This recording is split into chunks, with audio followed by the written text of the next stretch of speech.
Well, remember all those stories we heard growing up about Hummel Park? Well, one local author is tapping into those fears in the latest book. Yeah, Janet Jane stood up to her fears as she learned about the legend of Hummel Park.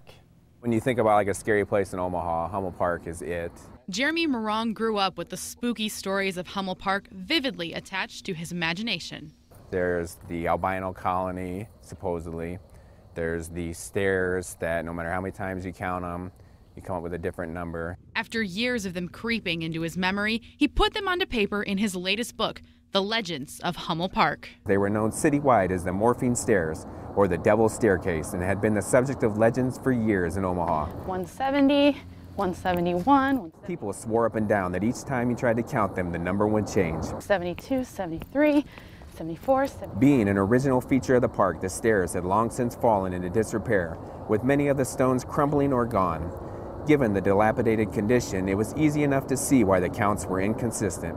To this day, people still climb the morphing stairs in Hummel. If you have a vivid imagination, you can scare yourself. Hoping they'll find the real number and maybe something more. It's just part of being human, really, is ghost stories and the idea that there's something that we can't explain. Jeremy's story focuses on Catfish, a delusional man who finds the stories of Hummel Park aren't real, and that doesn't sit well. And so he decides, because he fits some of the characteristics of the legends, he decides he's going to take it in his own hands and make it come true. Seeking Sarah, he was stunned to find another silhouette joining her, a man. He towered over Sarah, a strange outline capped off with what appeared to be a top hat placed crookedly on his head. Whoever he was, Damon knew the man was up to no good. 79, 80, 81. An arm reached out, seizing her around the waist.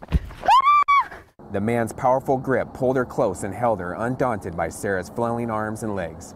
Damon broke for the top of the hill.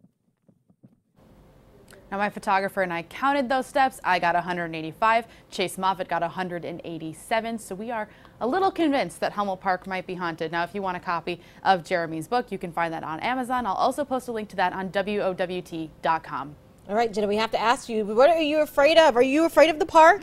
I think I'm a little afraid of the park. There was some weird things going on out there. Unexplained noises, some voices from nowhere. We got attacked by bees at one point. So Hummel Park is beautiful, but I'm probably going to wait until Halloween is over to go back. I notice you're in the comfort of the newsroom right now instead of being live at Hummel Park. Yeah, thank you for letting me be here. Next time you're going live. Oh gosh, let's wait until after Halloween. All right, sounds